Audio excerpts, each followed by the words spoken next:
Welcome to Out of the Ordinary with Jay, and I am with David Johnson, who is 53 years old and not a day older. And we're going to talk about some things going on in the world today, a little bit of philosophy. Can you tell me, what do you think about the state of politics and sort of the world today? I think, unfortunately, as politics has gone along, whether you're Democrat or Republican Or independent? Or independent, I think everything has just become, instead of everything being moderate, everything is just extreme now. And I think that is why there's such a divide between people, because both sides are so extreme. Like, I mean, I remember, probably as you do, in the 70s and 80s, everything was so moderate where, you know, if you... I don't remember that. I wasn't around then, but go on. If you elected a Democrat or a Republican, they pretty much had like the same thoughts the other person did, just a little bit different, Now everything is just so drastically on the other, one side or the other. It caused such a divide, and I think that's unfortunate for the people. Yeah, I agree. I think it's become, this is sort of a little analogy that I've come to that I came up with that I kind of like, is it's become so hyper polarized, both with the news channels that are, you know, playing to their audiences. That's where it kind of first started, and talk radio playing to their audiences. And then of course it's been made worse by all the algorithms between, you know, your Google feed, your YouTube feed. It's only giving you the stuff you want to see. You're not getting all something, but it's forced us to basically choose a team. And what I don't like why I don't like that is because I can definitely equate it to sports. Like, I remember like you can watch an NFL team or a professional football team, right? They'll draft some great quarterback and they'll get him there and they're like, oh, we get the best quarterback. We love him. He's the best. Kicking butt for 5 years. He's crushing it for the team. And then he gets traded. I hate that guy. Murder the bum, right? It's the same dude. Same guy exactly. He's just on another team. And it just shows how quickly, once you're not on the team, you're out. Do you know what I mean? And I'm like, nothing changed in that dude. He just was traded. You know what I mean? And I think that's kind of where we're at, and it bugs me. And I almost link it as, like, if you're someone and you enjoy watching football, it's almost like in this case with politics, it's almost like, well, you can't watch this game until you pick a side, and you cheer for that side, and you hate the other side. Otherwise, you can't watch this football game. So you can't even enjoy it because you're forced to pick a side. Well, I made the case to another buddy of mine who's much more of like a football fan than I am.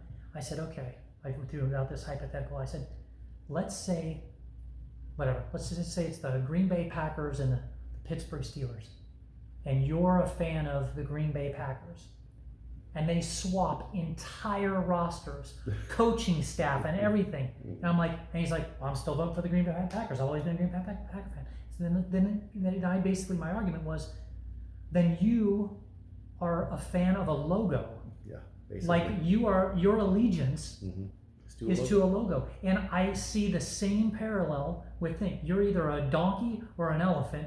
That's a wrap. You know what I mean? And it's the same thing. Even if they were to change sides, they would be instantly vilified by the other team, and that'd be it. Anyway, it's sad. Okay, are you on religion? Are you a religious person? I grew up religious, but I think I would be more of a spiritual person at this point.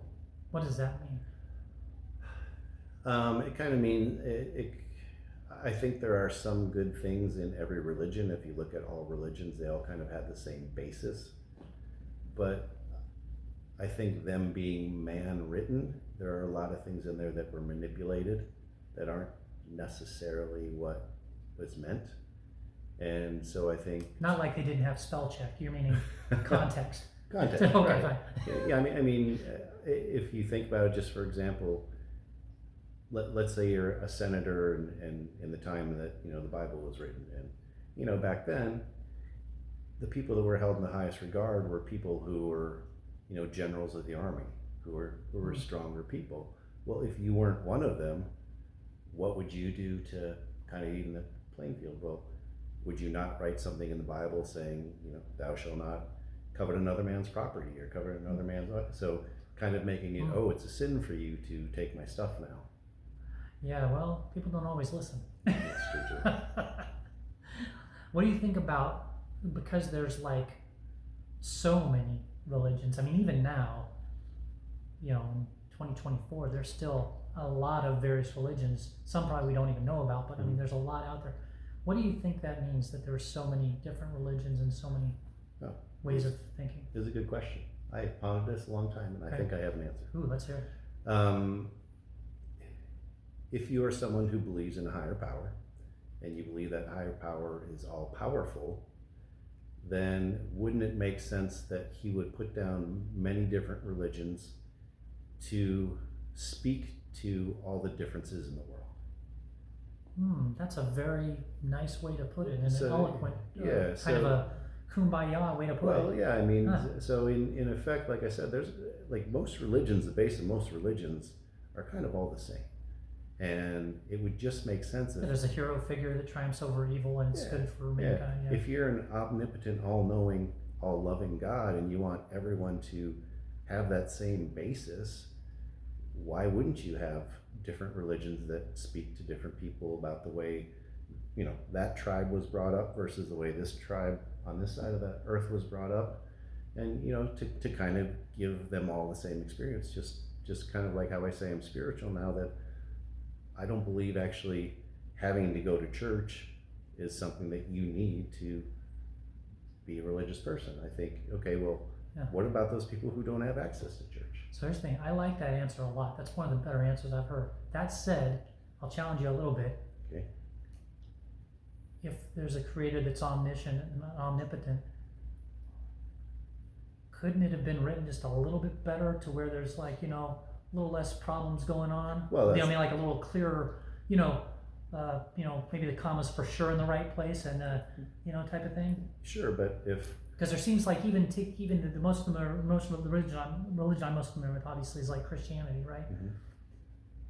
Even in the United States, where we're from, even among that, there is so much dissent, between Baptist and Presbyterian and Mormon. I mean, it's just Catholic. I mean, I could just go down the list, and they'll all disagree with each other. You know what I mean? And I'm like just saying, like, it could have been a little more clear. They're all English speakers. True, but the problem with all of that is there's a human being involved. I see.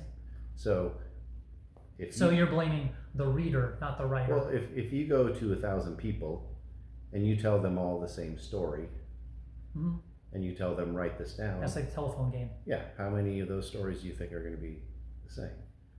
And then you think about, when did this religion start to now? It's like, okay, well, how much of that information was skewed by man? Manipulated. Just interpreted differently. Maybe not even malicious. Maybe just accidental. Yeah. Sure. This is the way I think about it. People don't think the same. So, now it gets to a point where it's like, okay, that probably really isn't what was meant, or what even was said. It's just how it's was changed over time. So I think, as soon as you put human beings involved, it's no wonder you have thousands of different religions. Right. So to put a pin on that one real quick, just make sure I have this right. The idea that there's so many various religions, to you, the fact that they have so much in common gives them more credibility, not less, than because there are so many differences. Is that kind of the thought? Yeah. Okay. It's kind of like, if it's kind of like any company now, if let's say you're a company that makes cups, you're not going to make just one cup. If you want people in Texas to buy your cup, you're going to put a Texas logo on. And supersize it. Yeah, supersize it. So you're going to do different things so people get the same thing out of it. Okay, I like it. What do you think about death? Just think it's a transition in between states. So does it scare you? It used to, not anymore. Like, not anymore, like not at all, or a little? Or if I'm dying, do I have to go through pain? I don't want to go through pain, but the actual death, the death itself. Pain is fleeting anyways. It's like, there's a Sam Harris, who I love to follow. He says, he's like people always think pain's unbearable, but you're actually already bearing it in the moment. What you're really afraid of is having it continue on. Well, it's sort of the anxiety of, because in the moment it's happening. Yeah. Anyway, go on. No, I'm Not too I just concerned think with it. I just think it's a transition into something else, but I think there's always some fear about, well, what is that something else? Right. Because everyone's a fear of the unknown. Sure. Yeah. Yeah. It's the number one way to sell stuff. FUD. That's true. Fear, uncertainty, and doubt. Absolutely. Number one way. They teach you that in sales school. At least they used to. Okay. Do you have any thoughts on the future? That depends. Whose future? Yours. Oh, well. I think we all Or have. America's, or the world's, or whatever you want to answer. I think things are getting politically worldwide where I think a lot of the people are getting fed up with stuff. Now, whether the government feels like, or whoever's in charge feels like they can keep us tampered down, I don't know.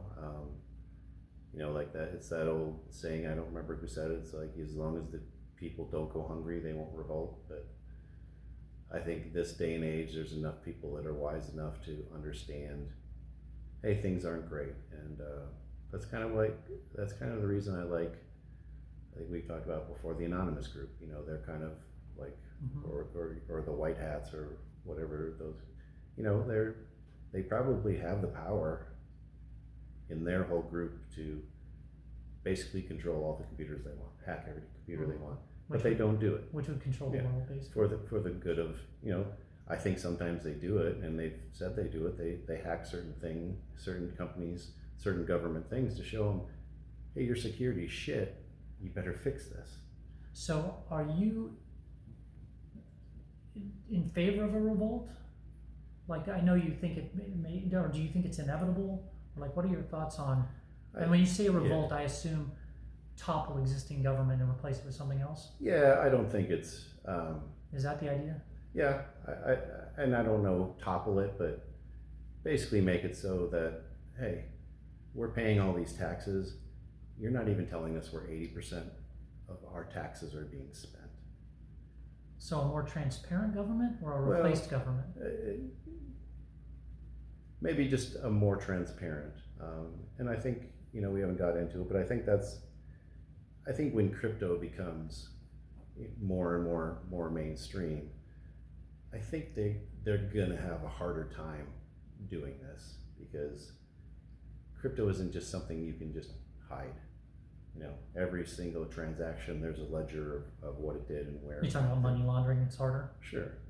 Right. Yeah, so the concern I have in general with ideas of, like revolution or a complete revolt, or oh my gosh, the word's escaping me, when it begins with an A, where they blow up everything and start over.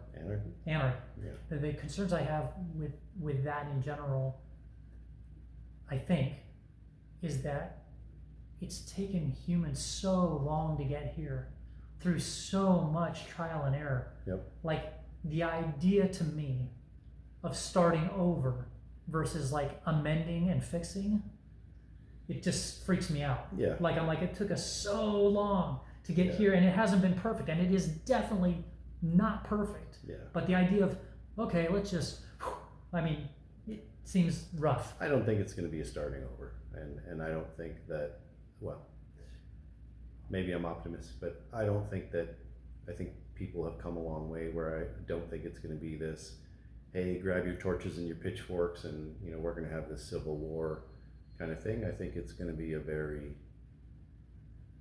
talked about, a very voted on, a very, hey, stuff needs to change. And, it's kind of that same analogy is, the government needs us.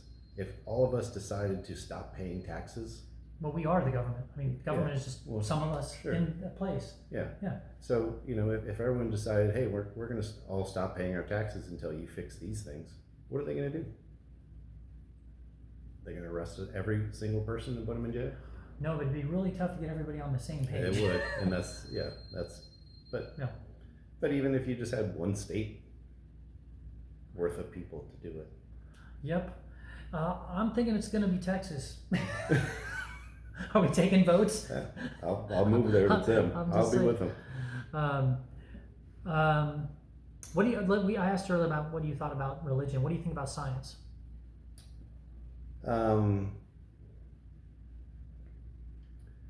I think that there's a lot of good being done in science. I think the problem is,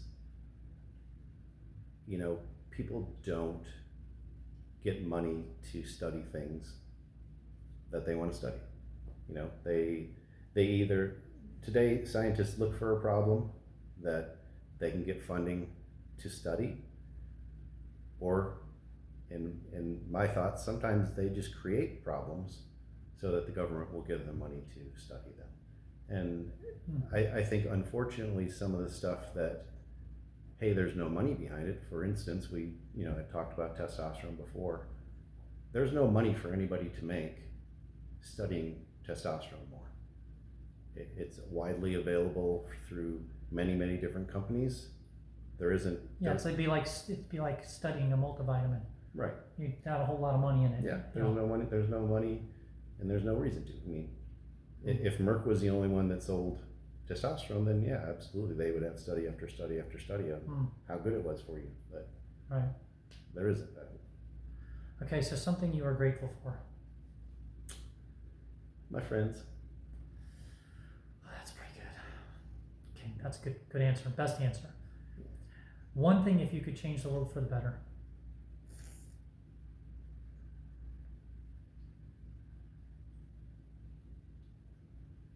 I know it's tough to limit it just to one, or just to think of one. One thing to change the world for the better. You can go Miss America and just kind of, world peace. No poverty, it's fine. Whatever, those are all good. Come back to me. Okay, fine. What is the most important lesson in life you have learned so far? Trust in yourself and believe in yourself. Otherwise, nobody else is going to. Gotcha. In other words, I don't want to put words in your mouth, but you would say that this life journey is really a solo story in the end? It has to be a solo story, I believe. You just mentioned friends earlier. Yeah. Okay, go on. But the only time that you can be of benefit to other people is if you are confident and happy with yourself. Not saying that, hey, you can't be a good friend or anything like that, and there's definitely aspects of that, but if you're someone who is just always worried about, you don't like yourself, you don't like this, you don't like that, any relationship you're in, you're always going to be looking for, well, what are they going to do to diss me, or what are they going to do to make me feel bad, or right. Any action that they do. You text them and they don't text you for 3 hours, but you saw that they went on Facebook. You're gonna be like, why are they ignoring me? It's like, well, I definitely agree with you for sure, because take whatever premise you want in terms of a religious or a science or evolutionary, self-preservation is the mode of, that's how we're built. Yeah. And so I almost feel like this is the only relationship you're going to have forever. Right, exactly. Yeah. Right? Yeah. So you need to make this relationship the very best relationship you can. Yep. And to your point, the better this relationship is, the better every other relationship will be. Is that a good way to say that? Absolutely. Because I think I think I agree with you on that. Absolutely. All right. That is our time. We're not going to come back to that question. Right.